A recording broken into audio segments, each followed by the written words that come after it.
Hello everyone and welcome to Bansal academy.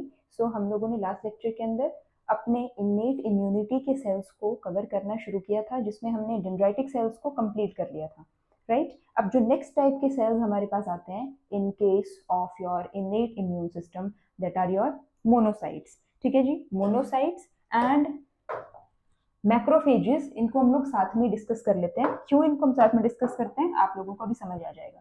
तो अभी आप लोग देखिए, हमने स्टार्ट किया था सेल्स ऑफ इम्यून सिस्टम्स के साथ में, देन इनेट। अब क्योंकि जो इम्यून सिस्टम होता है it is of two types, इनेट and दूसरी टाइप का कौन सा होता है, अडेप्टिव, राइट। अब इनेट इम्यून के अंदर जो सेल्स की लिस्ट थी वो काफी लंबी चौड़ी थी। हमने कल लास्ट क्लास के अंदर हम लोगों ने डेंड्राइटिक सेल्स को कवर कर लिया है, राइट। नाउ इस लेक्चर के अंदर हम मोनोसाइट्स को कवर करेंगे और साथ में मैक्रोफेजेस को भी। ठीक है जी। तो ये दो सेल्स को आज हमने देखना है डिटेल के अंदर। तो देखिए, सबसे पहले तो आप लोगों को ये चीज क्लियर होनी चाहिए कि जो आपके जो हिमेटोपोइटिक स्टेम सेल्स थे, that is your HSC, right, जो कि हमने किए थे, आपके किस चीज में हेल्प कर रहे थे, वो ब्लड सेल्स की फॉर्मेशन में, है ना। तो हिमेटोपोइसिस का हमने एक प्रोसेस देखा था जिसमें हमने हिमेटोपोइटिक स्टेम सेल्स को देखा था। ये हिमेटोपोइटिक सेल्स कैसे थे, मल्टीपोटेंट थे। अब देखिए, बार बार सेम चीज को बताने का मतलब क्या है। अब देखो, जब हम देखेंगे मैक्रोफेज एज अ लीनिएज, कौन सी लीनिएज को वो बिलोंग करते हैं, तो हम दोबारा से स्टार्टिंग से देखेंगे कि हिमेटोपोइटिक स्टेम सेल्स थे, इनको सिग्नल्स दिए गए। ठीक है, कौन सा सिग्नल इनको मिला, GATA2 GATA2 सिग्नल मिला और ये कन्वर्ट हो गए इनटू माइलॉइड प्रोजेनाइटर। ठीक है जी, और इस तरफ इनको सिग्नल मिला था। देखो, बार बार आप लोगों को अभी के लिए ये चीज लग सकती है कि क्यों सेम चीजें बार बार बताई जा रही है। आप इसको थोड़ा स्पीड को बढ़ा करके देख लीजिए। ठीक है, ऐसे तो आप लोगों ने रिवाइज करना नहीं है ना, तो थोड़ा स्पीड बढ़ा करके देख लो, आप लोगों का फायदा ही है इस चीज में, है ना जी। तो देखो, GATA2 है, उसके बाद में GATA2 साथ में इकारोस है। ठीक है, और फिर यहाँ पे क्या बन रहा था, लिम्फॉइड प्रोजेनाइटर्स बन रहे थे। लिम्फॉइड प्रोजेनाइटर्स जो है लीनिएज यहाँ पर बन रही थी। हमारा काम है अभी के लिए माइलॉइड प्रोजेनाइटर लीनिएज के साथ में। तो इसमें हम लोगों ने कल देखा था कि जो डेंड्राइटिक सेल्स हैं वो, जो डेंड्राइटिक सेल्स थे वो आपके माइलॉइड प्रोजेनाइटर से बन रहे थे, और लिम्फॉइड प्रोजेनाइटर से भी जो है वो डेंड्राइटिक सेल्स की फॉर्मेशन हो रही थी। और इनके अंदर जो सिग्नल यूज हो रहा था वो कौन सा था, आपका FMS like tyrosine kinase ligand, है ना। तो FLT3L और FMS like tyrosine kinase ligand, तो ये इसके लिए सिग्नल की तरह काम कर रहा था। अब देखिए, ये तो ठीक है, जेनेटिक सेल्स के बारे में हो गया। अब अगर हम बात करें इनके मोनोसाइट्स या मैक्रोफेजेस के बारे में, तो ये कौन सी लीनिएज को बिलोंग करते हैं, they belong to only one lineage, that are the myeloid progenitor lineage. तो यहाँ पे देखिए, दूसरे टाइप्स के जो सेल्स फॉर्म होते हैं, दीज आर द मोनोसाइट्स। ठीक है, जो दूसरी टाइप की जो सेल्स बनते हैं from this myeloid progenitor lineage are the myeloid cells, are the monocytes, right, and macrophages, right. और इनके लिए जो सिग्नल है वो कौन सा यूज होता है, इनके लिए सिग्नल जो यूज होता है that is the monocyte colony stimulating factor. तो हम यहाँ पर लिख लेंगे, यहाँ पर जो सिग्नल कौन सा यूज होता है, this is monocyte colony stimulating factor. आप ऐसे लिख सकते हो, this is monocyte colony stimulating, monocyte colony stimulating factor. ठीक है जी, ये फैक्टर है जो कि यूज होता है for the conversion of progenitor cells into the monocytes या फिर मैक्रोफेजेस।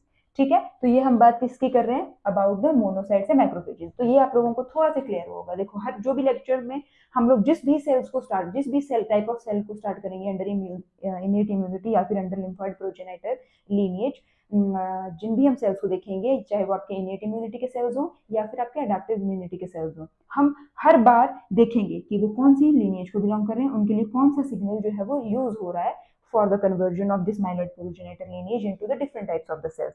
करने का रीजन क्या है, एक तो आप लोगों का रिवीजन हो जाएगा साथ में, और आपको दिमाग में चीजें एकदम अच्छे तरीके से फिट हो जाएंगी।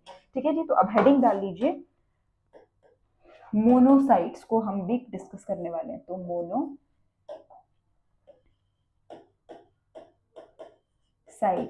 अब देखो मोनोसाइट्स, ये चीज हमने देख ली कि ये बिलोंग करते हैं फ्रॉम द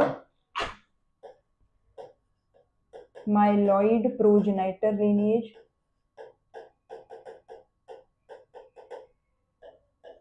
ठीक है, माइलॉइड प्रोजेनाइटर लिनिएज को कन्वर्जन इनकी कैसे होती है, HSC होते हैं उनके, वो पहले कन्वर्ट हो जाते हैं into the myeloid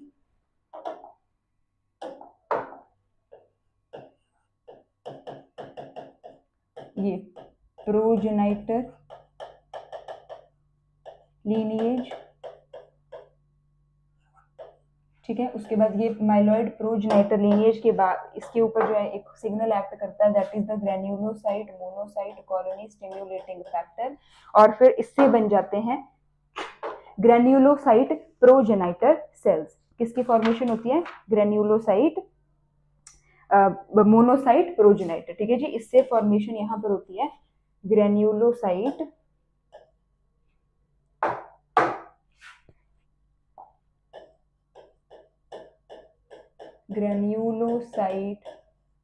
monocyte progenitor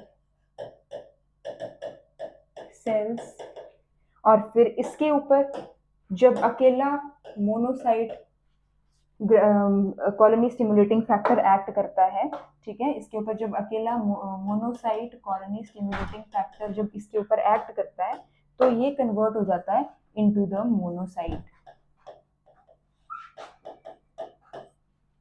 ठीक है, ये मोनोसाइट के अंदर कन्वर्ट हो जाता है, और इसी मोनोसाइट को अभी हम डिटेल के अंदर करने वाले हैं। तो आपको ध्यान क्या रखना है, एक तो ये माइलॉइड प्रोजेनाइटर लीनिएज है, दूसरी चीज क्या ध्यान रखनी है आपको कि ये वाला स्टिमुलस, उसमें भी मेन जो स्टिमुलस है या फिर आप बोल सकते हो सिग्नल है, that is monocyte colony stimulating factor और कन्वर्टेड इनटू द मोनोसाइट। अब देखो जो मोनोसाइट है उसके बारे में डिटेल देखते हैं कि ये जो मोनोसाइट्स होते हैं ना, these are found in blood.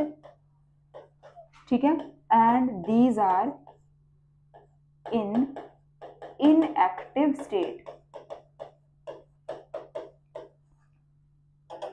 तो इसका क्या मतलब हुआ कि जो मोनोसाइट्स होते हैं ये आपके ब्लड के अंदर देखने को मिलते हैं आप लोगों को। ठीक है जी, और ये कैसे होते हैं, इनएक्टिव स्टेट में जो है ये प्रेजेंट रहते हैं आपके ब्लड के अंदर। ठीक है, after coming to the tissues, एक बार जब यही मोनोसाइट्स आ जाते हैं आपके टिश्यूज के अंदर, तो आप लिख सकते हो once their entry into tissues. ठीक है, एक बार जब वो टिश्यूज के अंदर एंटर कर गए फिर हम उनको बुलाना शुरू कर देते हैं मैक्रोफेजेस। ठीक है, तो एक बार अगर उनकी टिश्यूज के अंदर एंट्री हो जाती है तो ये एक्टिवेट हो जाते हैं। तो आप यहाँ पे लिखो दे मतलब हाँ मोनोसाइट्स है ना, मोनोसाइट्स जो है वो क्या हो जाते हैं, एक्टिवेट हो जाते हैं एंड स्टार्ट फंक्शनिंग एज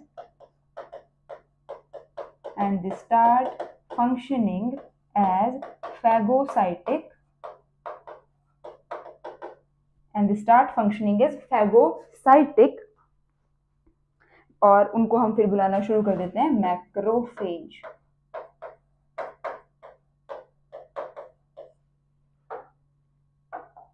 ठीक है जी, उसको फिर हम क्या बोलना शुरू कर देते हैं, मैक्रोफेज बुलाना शुरू कर देते हैं हम लोग। कब, जब एक बार मोनोसाइट्स ब्लड से निकल करके टिश्यू में पहुंच जाएं तो फिर वो एज अ फैगोसाइटिक फंक्शन जो है वो शो करना शुरू कर देते हैं, और उस टाइम पे फिर हम इनको जो है वो मैक्रोफेज बुलाना शुरू कर देते हैं। और ये जो फैगोसाइटिक होते हैं, जो फैगोसाइटिक ये जब काम करते हैं तो उस टाइम पे क्या करते हैं, ये लोग एनगल्फ करते हैं पैथोजन को, है ना। अब देखो जब ये phagocytic as a phagocytic cell act कर रहे हैं तो ये क्या करते हैं, जो मैक्रोफेज लिखोगे आप यहाँ पे, दिस इज द मैक्रोफेज। तो जब ये मैक्रोफेज बन जाते हैं तो ये क्या करते हैं, एनगल्फ करते हैं पैथोजन को, एनगल्फ द पैथोजन। एक बार इन्होंने पैथोजन को निगल लिया उसके बाद उसको ये किल करेंगे, किल द पैथोजन। ठीक है, मैक्रोफेज ने क्या किया, एनगल्फ किया पैथोजन को, किल किया, और फिर उसको क्या कर लेते हैं, डाइजेस्ट कर लेते हैं, and then at last pathogen gets digested by the macrophages. तो ये जो है आपका इस तरीके से ये सारा काम चलता है इन case of monocyte cells, which are the cells of myeloid progenitor lineage. MCSF is the signal when they are present inside the blood, then they are inactive, right? Once they enter into the tissues, they are activated and they start functioning as a phagocytic, or you can say as a macrophage. And when they start functioning as a phagocytic cell, they engulf the pathogens, they kill the pathogens, and finally digest it. तो अब ये जो आपका जो antigen होता है, ये sorry, ये जो आपका मैक्रोफेज होता है, राइट, ये देखो यहाँ पे हमने मैक्रोफेज लिख दिया है। अब तो ये जो मैक्रोफेज होता है, अब इसके बारे में कुछ चीजें आप लोग ऐड करिए। यहाँ पर देखो मैक्रोफेज,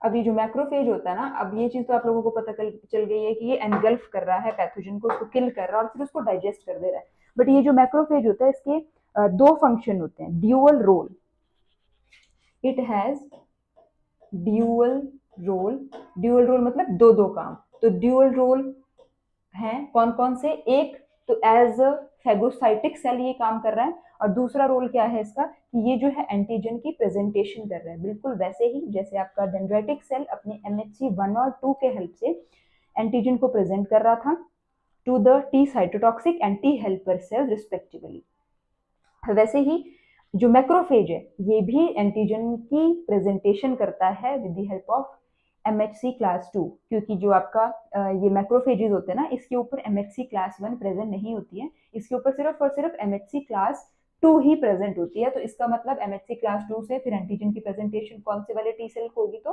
टी हेल्पर सेल को होगी। ये हम लोगों ने कल ही देख लिया था कि जो MHC 1 होता है क्लास 1, वो टी साइटोटॉक्सिक को अपनी एंटीजन का प्रेजेंटेशन करता है, और जो MHC क्लास 2 होती है ये टी हेल्पर सेल्स को एंटीजन्स का प्रेजेंटेशन जो है वो करता है। ठीक है, तो मैक्रोफेजेस के अंदर देखो इसके ड्यूअल रोल के अंदर आप क्या लिखोगे कि एक तो ये फैगोसाइटिक फंक्शन परफॉर्म कर रहा है, ठीक है, it is acting as a phagocytic cell, और दूसरा इसका क्या काम हो रहा है, that it is acting as an antigen presenting cell, that it acts as a antigen act as an antigen presenting cell. ठीक है जी, एंटीजन प्रेजेंटिंग सेल की तरह भी जो है ये काम कर रहा है। तो आपका जो फिर ये एक्सप्रेस करता है MHC क्लास 2 मॉलिक्यूल को, यहाँ पे लिख लो आप लोग MHC क्लास 2 मॉलिक्यूल्स जो हैं, ठीक है, दे आर एक्सप्रेस्ड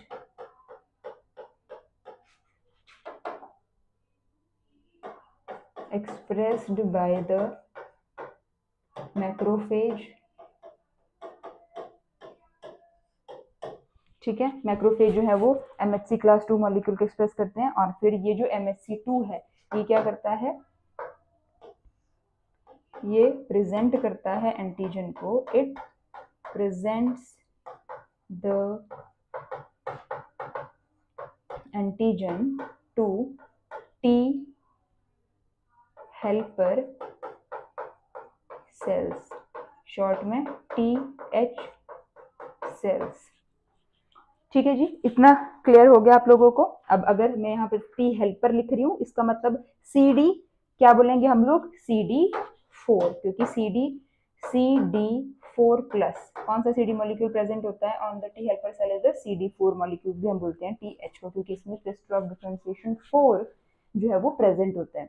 तो ये तो बात हो गई आपके मैक्रोफेज के बारे में। इसको अगर हम थोड़ा सा डायग्राम के उससे देखें, तो अगर देखो इस तरीके से अगर आपका ये मैक्रोफेज है, तो इसके ऊपर जो है वो MHC क्लास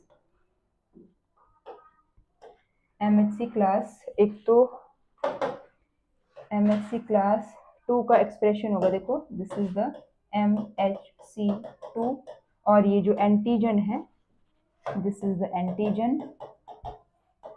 ठीक है, ये प्रेजेंट हो रहा है टू किस कौन से वाले सेल को, ये देखो ये रिसेप्टर है, this is the T cell receptor है, और ये किसका है, टी हेल्पर सेल्स का। तो इस तरीके से जो है ये प्रेजेंटेशन होती है। This is the T helper cell और ये क्या है, दिस इज द मैक्रोफेज। अब देखो ये ना पूरा का पूरा प्रोसेस चलता कैसे है, क्योंकि हमने यहाँ पे देख लिया कि ये फेगोसिटिक सेल है, मैक्रोफेज आपका एंटीजन प्रेजेंटिंग सेल की तरह ये काम करता है और MHC2 की हेल्प से प्रेजेंट करता है ये अपने एंटीजन को to the T helper cell. अब इसी चीज को ना हम लोग थोड़ा सा डिटेल में देखेंगे कि किस तरीके से जो है ये फेगोसाइटोसिस करता है, कैसे कैसे फिर वो जो इसने एंटीजन एनगल्फ किया है उसको कैसे कैसे प्रोसेस करता है, ठीक है, उसको ब्रेक डाउन करता है, अगर वो प्रोटीनेशियस है तो फिर उसको स्मॉल पेप्टाइड्स के अंदर तोड़ता है और फिर उसको जो है वो प्रेजेंट करता है through its MHC class 2 to the T helper cells. ठीक है, ये हम जो है वो डायग्रामेटिकली डिटेल में देखेंगे अभी। राइट, इतना समझ आ गया आप लोगों को? तो अब देखो कि जो आपका फेगोसाइटोसिस का जो प्रोसेस होता है, देखो हम देखा ना फेगोसाइटिक एक तो इसकी एक्टिविटी होती है, तो यही हम देखेंगे कि कैसे फेगोसाइटोसिस जो है ये परफॉर्म करता है।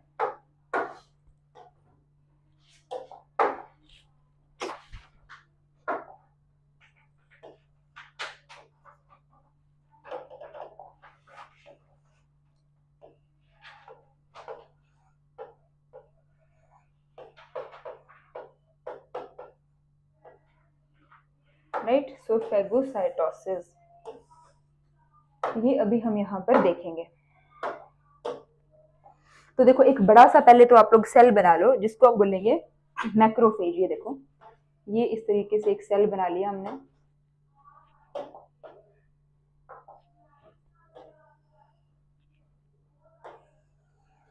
ठीक है, this is a macrophage.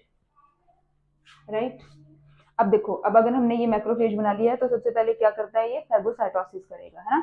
Macrophage जो है ये देखो they keep on wandering inside the body this macrophages and as soon as they come across any kind of a bacteria, virus और you can say any kind of a self non self antigen, तो क्या करते हैं जो macrophages होते हैं वो engulf कर लेते हैं पैथोजन को। अब देखो ऐसे यहाँ से जो है ये इनवेजिनेशन होती है, जैसे यहाँ पे पैथोजन इसने एनकाउंटर किया पैथोजन का और ये पैथोजन को इसने जो है यहाँ पर ऐसे करके इसको एनगल्फ कर लिया। तो अब जो पैथोजन है वो आपका आ चुका है इनसाइड द फेगोजोम। तो ये फेगोजोम है और यहाँ पर जो है ये आपका पैथोजन आ चुका है अभी। तो यहाँ पर ये जो ब्लू कलर से बनाया हुआ है आप इसको लिख सकते हो, this is the pathogen. This cell is the macrophage। अभी ये जो बना है दिस इज द फेगोजोम।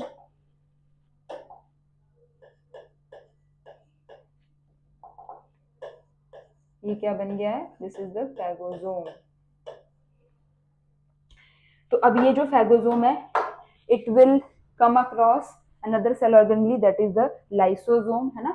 सेल के अंदर लाइसोसोम्स भी प्रेजेंट होंगे बहुत सारे।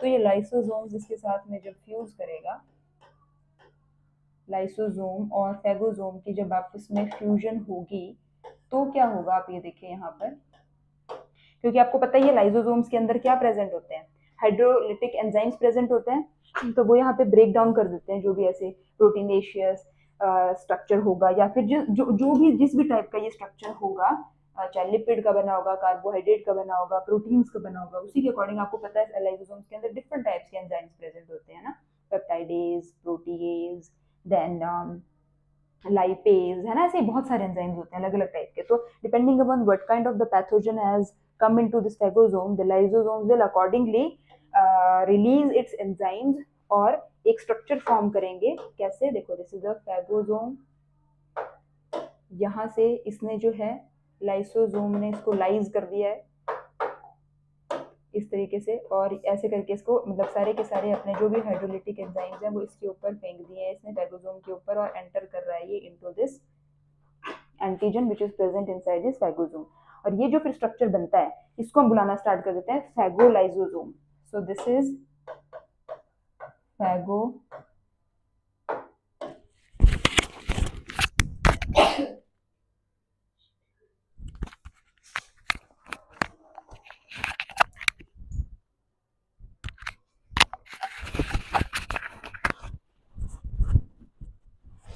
ठीक है, तो देखो फैगो और साथ में लाइसोसोम, ठीक है, तो ये फेगोलाइसोसोम बन रहा है। अब इसके अंदर प्रेजेंट जो भी एंजाइम्स हैं वो किल कर देंगे एंटीजन को, है ना, they will kill the antigen. तो आप यहाँ पे क्या लिखोगे, killing of antigen will take place, ठीक है। एंटीजन की यहाँ पर किलिंग हो चुकी है फेगोलाइसोसोम के अंदर। अब क्या होगा कि ये जो फेगोलाइसोसोम्स हैं इनकी प्रोसेसिंग होगी, ठीक है जी। अब इन फेगोलाइसोसोम्स के अंदर प्रेजेंट ये जो एंटीजन का किलिंग हुआ है इसको प्रोसेस किया जाएगा। प्रोसेस करने का मतलब क्या है, मान लो अगर ये प्रोटीन एंटीजन है, तो प्रोटीन एंटीजन अगर ये है तो it will break down into small peptides, तो यही स्मॉल पेप्टाइड्स यहाँ पे इस अंदर आ जाएंगे इसके, है ना, इस वेसिकल के अंदर आएंगे। तो इसी चीज को बुलाते हैं कि प्रोसेसिंग हो रही है,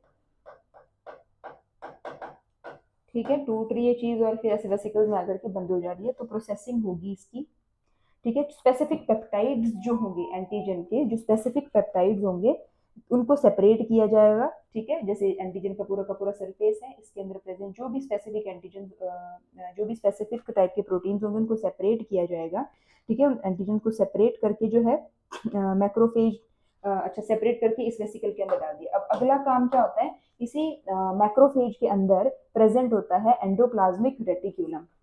देखो यहाँ पर जो है वो एंडोप्लाज्मिक रेटिकुलम प्रेजेंट होगा इस तरीके से, और इस एंडोप्लाज्मिक रेटिकुलम के ऊपर सिंथेसिस हो रही होती है एमएचसी क्लास 2 की, एमएचसी क्लास 2 की सिंथेसिस हो रही होती है। अब यही वाला जो एमएचसी क्लास 2 है ये अगेन वेसिकल के अंदर इस तरीके से भर करके चला जाता है इनटू द, मतलब into the cytosol of this macrophage, ठीक है। तो ऐसे करके आ जाता है। अब ये जो वेसिकल है ये जैसे जैसे नीचे आएगा तो MHC क्लास 2 है, ये आप लिख सकते हो यहाँ पे, this is the MHC2 in the vesicle. तो जैसे जैसे ये माइग्रेट करेगा टुवर्ड्स द प्रोसेस्ड एंटीजन, तो फिर क्या होगा, इन दोनों का होगा यहाँ पर आकर के फ्यूजन, आप ऐसे दिखा सकते हो इसको, यहाँ पर इनका फ्यूजन होगा। और क्या होगा, ये जो MHC क्लास 2 है ये MHC क्लास 2 अपने सरफेस के ऊपर जो है वो शो करना स्टार्ट कर देगा इस प्रोसेस्ड एंटीजन को इस तरीके से। तो यहाँ पर ये है MHC2 और MHC2 के ऊपर जो है प्रेजेंट हो रहा है एंटीजन,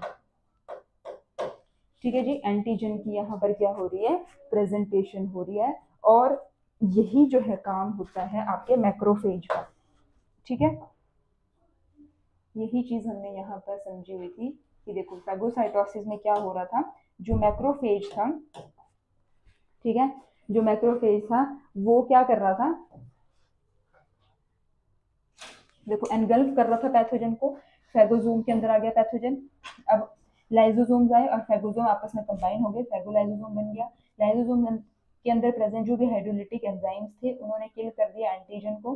अब एंटीजन के अंदर प्रेजेंट स्पेसिफिक प्रोटीन्स की प्रोसेसिंग हुई, वहीं दूसरी तरफ ईआर के ऊपर सिंथेसाइज हो रहा था एमएचसी क्लास 2। आप ऐसा लिख सकते हो कि एमएचसी क्लास 2 मॉलिक्यूल्स की सिंथेसिस होती है ईआर के अंदर, मॉलिक्यूल्स सिंथेसिस, ठीक है। तो फिर ये वेसिकल के अंदर भर करके जो है वो इसकी तरफ आ रहा है, प्रोसेस्ड एंटीजन की तरफ, और फिर फाइनली ये क्या कर रहा है, एंटीजन को प्रेजेंट कर रहा है, ठीक है जी। अब देखो एंटीजन को प्रेजेंट कर रहा होता है, बट करता किसको है ये प्रेजेंट, अब इसी को ना मैं यहाँ जैसे बना देती हूँ कि जैसे देखो, क्योंकि यहाँ पे नीचे थोड़ा स्पेस कम है, तो देखो अगर ये इस तरीके से, ये MHC क्लास 2 है, दिस इज MHC2, और MHC2 के ऊपर प्रेजेंट हो रहा है एंटीजन, ये देखो इस तरीके से। बट ये एंटीजन प्रेजेंट होगा किसको, तो आप लोगों को पता है कि TH सेल्स हैं, ठीक है, जिनके ऊपर T सेल रिसेप्टर्स प्रेजेंट होते हैं, उसको जो है ये देखो ये इसके ऊपर इस तरीके से प्रेजेंट होता है, this is the T cell receptor, ठीक है। इसको प्रेजेंट हो रहा होता है antigen by MHC class 2, this is antigen, और फिर जो टी हेल्पर सेल्स होते हैं ना, वो फिर फर्दर आगे जो है वो इम्यून रिस्पॉन्स को जनरेट करते हैं।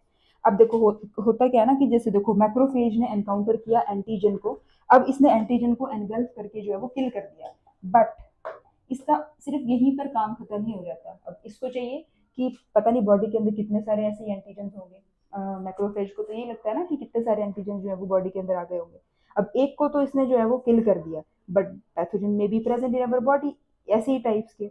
तो इन मैक्रोफेजेस को हेल्प की जरूरत पड़ती है बाकी बचे हुए पैथोजेंस को किल करने के लिए। तो इसीलिए ये क्या करता है, टी हेल्पर सेल्स को इन्फॉर्म कर देते हैं अपने एमएचसी क्लास 2 की हेल्प से कि भाई तुम जो है वो एक्टिवेट हो जाओ। और फिर ये जो टी हेल्पर सेल्स हैं ये एक्टिवेट हो जाते हैं, तो फिर ये बी सेल्स की एक्टिवेशन करवा देते हैं, और फिर बी सेल्स से जो है वो फॉर्मेशन होती है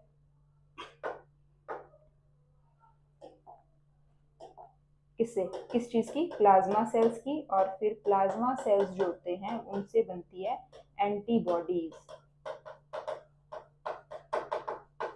तो ऐसे जो है ये पूरा का पूरा प्रोसेस चलता है इन केस ऑफ द मैक्रोफेजेस, ठीक है, एंटीजन की प्रोसेसिंग प्रेजेंटेशन का और साथ में फेगोसाइटोसिस का भी, ठीक है। तो यहाँ तक जो ये जो प्रोसेस चल रहा था एंटीजन को किल करके प्रेजेंट करने का, यहाँ तक ये तो इनेट इम्यूनिटी का काम था।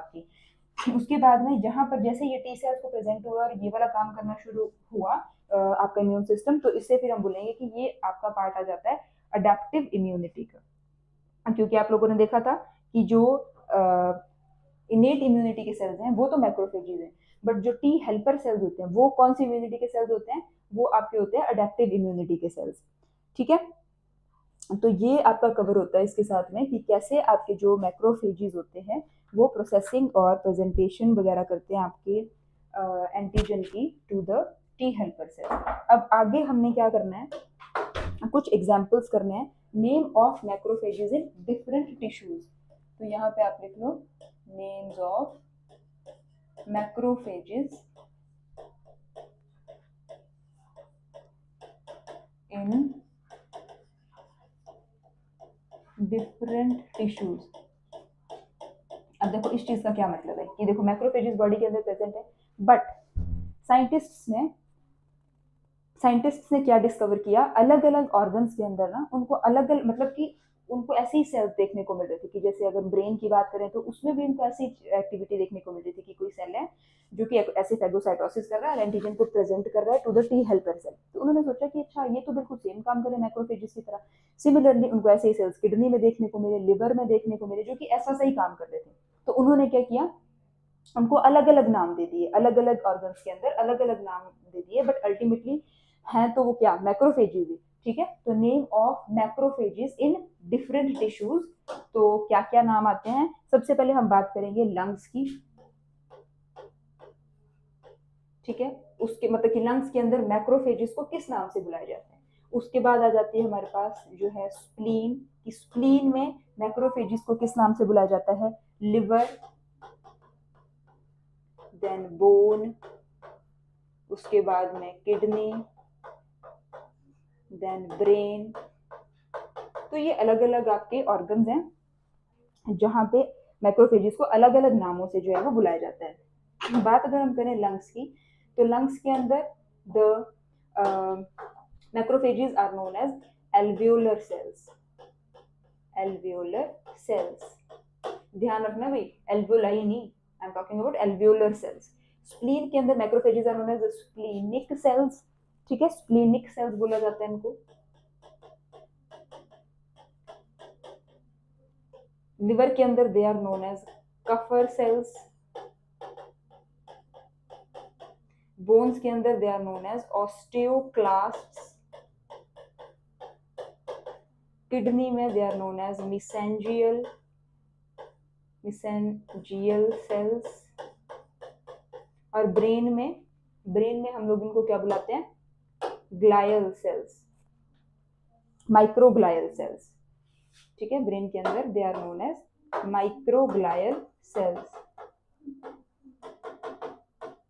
तो ये जो है बड़ा इंपॉर्टेंट है, बहुत सारे एग्जाम्स में डायरेक्टली क्वेश्चन आ जाता है कि एल्वियोलर सेल्स मतलब कि alveolar cells are the macrophages of which of the following, या तो आपसे ये चीज पूछ ली जाती है कि ऑर्गन्स का पूछ लेंगे और पूछेंगे कि इनके अंदर रिस्पेक्टिव मैक्रोफेज का नाम बताओ, या तो फिर मैक्रोफेज का टाइप बता देंगे और बोलेंगे कि ये कौन से टाइप के ऑर्गन के अंदर आपको देखने को जो है वो मिलती है, राइट। तो ये आप लोगों ने लर्न कर लेना है और बड़ा इंपॉर्टेंट है ये।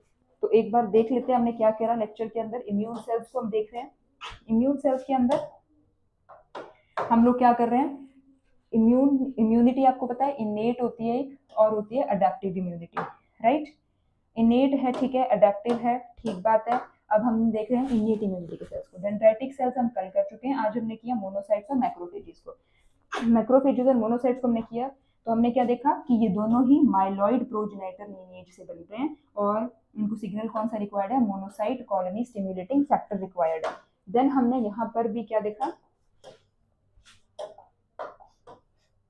यहाँ पर हमने क्या देखा कि देखो मोनोसाइट्स हैं, माइलॉइड प्रोजेनिटर इनकी जो है वो लीनिएज है। हेमेटोपोइटिक स्टेम सेल्स जो हैं, जो कि बोन मैरो में प्रेजेंट होते हैं आपके इन केस ऑफ अडल्ट। और हेमेटोपोइटिक स्टेम सेल्स की अगर हम बात करें एम्ब्रियो में तो कहाँ प्रेजेंट होते हैं, योग सैक के अंदर। अगर हम बात करें फीटस में तो कहाँ प्रेजेंट होते हैं, आपके जो हेमेटोपोइटिक स्टेम सेल्स होते हैं in the spleen, liver and ileum. तो ठीक है, अभी हम बात कर रहे हैं इन केस ऑफ अडल्ट की ही बात करें तो हेमेटोपोइटिक सेल्स हम बोन से लेंगे, ठीक है। माइलॉइड प्रोजेनिटर लीनिएज के अंदर वो कन्वर्ट हो जाएंगे किसकी हेल्प से, आप लोगों को पता ही है, गाटा2 से माइलॉइड प्रोजेनिटर लीनिएज में कवर हो जाएंगे, कन्वर्ट हो जाएंगे। उसके बाद में फिर granulocyte monocyte colony stimulating factor से बनेगा ग्रेन्युलोसाइट मोनोसाइट प्रोजेनिटर सेल। उसके ऊपर फिर फर्दर सिग्नल काम करेगा, मोनोसाइट कॉलोनी स्टिम्युलेटिंग फैक्टर बन जाएगा मोनोसाइट। मोनोसाइट, अब देखो मोनोसाइट के बारे में हमने क्या देखा कि दीज आर ब्लड के अंदर मिलते हैं, इनएक्टिव स्टेट में होते हैं। एक बार जब ये माइग्रेट कर जाते हैं टिश्यूज में तो एक्टिवेट हो जाते हैं और फिर अपना फैगोसाइटिक फंक्शन जो है वो परफॉर्म करना शुरू कर देते हैं और उस टाइम पे फिर हम इनको क्या बुलाते हैं, मैक्रोफेज। मतलब बेसिकली देखो इतना सा है, ब्लड के अंदर हैं ये मोनोसाइट्स, इनएक्टिव हैं, टिश्यूज के अंदर एंटर हो गए, इनको हम बुलाना शुरू कर देंगे मैक्रोफेजेस और उस टाइम पे ये कैसा रोल प्ले करना स्टार्ट कर देते हैं, फैगोसाइटिक। एनगल्फ करेंगे ये लोग, पैथोजेंस को किल करेंगे और डाइजेस्ट करेंगे। उसके बाद में फिर हमने यहाँ पर देखा है कि वही चीज मैक्रोफेज के बारे में देख लिया हमने कि इसका ड्यूअल रोल है, एक तो ये फैगोसाइटिक है, दूसरा ये एंटीजन प्रेजेंटिंग सेल की तरह भी एक्ट कर रहा है, that is it is acting as APC. इसके ऊपर जो है वो एमएचसी क्लास 2 प्रेजेंट है, ठीक है। एमएचसी क्लास 2 जो है वो इसके ऊपर प्रेजेंट है और ये एक्सप्रेस होते हैं कहाँ पर, मैक्रोफेजेस के ऊपर। और ये एंटीजन को प्रेजेंट करते हैं to TH cells which are also known as CD4 cells. अब फिर यहाँ पर हमने देख लिया कि कैसे करके जो है वो प्रेजेंटेशन होती है। फिर हमने यही दोनों जो प्रोसेसेस हैं इनको डिटेल में देख लिया, फैगोसाइटिक नेचर और एंटीजन प्रेजेंटिंग सेल ये कैसे एक्ट करते हैं। तो देखो यहाँ पर देख लिया हमने, ये फैगोसाइटोसिस जो है यहाँ पर परफॉर्म कर रहे हैं, फैगोसोम बन रहा है, उसके बाद में लाइसोसोम के साथ में इंटरेक्शन हो रही है, फैगोलाइसोसोम बन रहा है। फैगोलाइसोसोम के बाद जो है ये प्रोसेसिंग हो रही है, एंटीजन की किलिंग होकर के उसको प्रोसेस किया जा रहा है और फिर दूसरी तरफ जो है वो ER के ऊपर MHC क्लास 2 मॉलिक्यूल की जो है वो सिंथेसिस हो रही है और वो वेसिकल के अंदर पैक होकर के आ रहा है टुवर्ड्स द प्रोसेस्ड एंटीजन और फिर एंटीजन की प्रेजेंटेशन कर रहा है। इसी चीज को मैंने थोड़ा सा इस तरफ बना दिया है। फिर अब टी हेल्पर सेल्स के ऊपर T सेल रिसेप्टर होंगे, इस T सेल रिसेप्टर एंटीजन को बाइंड करेंगे और B सेल्स की एक्टिवेशन करेंगे। फिर ये T सेल्स क्योंकि एक्टिवेट हो चुके हैं, B सेल्स देखो T हेल्पर सेल एक्टिवेट होकर के ना साइटोकाइंस को रिलीज करते हैं। अभी हम करेंगे इसको डिटेल में जब हम T सेल्स के बारे में देख रहे होंगे। B सेल्स को रिलीज करके जो है क्या करते हैं, फिर ये B सेल्स जो है वो प्लाज्मा सेल्स के अंदर कन्वर्ट होते हैं और फिर एंटीबॉडीज की होती है सीक्रेशन। तो ऐसे करके जो है आपका ये पूरा का पूरा प्रोसेस चलता है मैक्रोफेजेस के केस में। और इसमें आप लोगों ने क्या ध्यान रखना है कि क्योंकि जो टी हेल्पर सेल्स होते हैं इनको हम लोग CD4 बोलते हैं, इनके ऊपर को स्टिमुलेटरी सिग्नल जो प्रेजेंट होता है वो कौन सा होता है, CD4 का, है ना। तो CD4 का प्रेजेंट होता है तो मतलब कि क्या है कि जो CD4 है वो MHC क्लास 2 को रिकॉग्नाइज करता है यहाँ पर। तो यहाँ पर आप लिख लो CD4+, क्योंकि जो T सेल रिसेप्टर है वो तो एंटीजन के साथ में बाइंड हो रहा है, बट MHC2 को कौन रिकॉग्नाइज कर रहा है, तो यही CD4, ठीक है। ये CD4 जो है ये रिकॉग्नाइज करता है, ठीक है जी। इतना क्लियर हो गया। तो हमने लेक्चर के अंदर क्या कंप्लीट कर लिया है, मोनोसाइट्स और मैक्रोफेजेस को। अच्छा, एक चीज बच गई आपकी। फिर हमने ये देखा कि अलग अलग ऑर्गन्स के अंदर जो है वो अलग अलग टाइप के मैक्रोफेजेस प्रेजेंट होते हैं जिसको हम लोग डिफरेंट नेम्स से जो है वो जानते हैं, जैसे कि लंग्स के अंदर एल्वियोलर सेल्स, स्प्लीन में स्प्लीनिक सेल्स, लिवर के कफर सेल्स, बोन्स के ऑस्टियोक्लास्ट्स, किडनी के मेसेंजियल सेल्स और ब्रेन के माइक्रोग्लाइल सेल्स। ठीक है, तो इसी के साथ में हमारा इस टाइप ये जो मोनोसाइट्स और मैक्रोफेजेस कंप्लीट होते हैं। नेक्स्ट जो लेक्चर होगा उसमें हम लोग थर्ड टाइप के इनियट इम्यूनिटी के सेल्स को देखेंगे, that are your NK cells, also known as natural killer cells. So next lecture को वेट करिए और पीछे वाला रिवाइज करते रहिए। Thank you so much.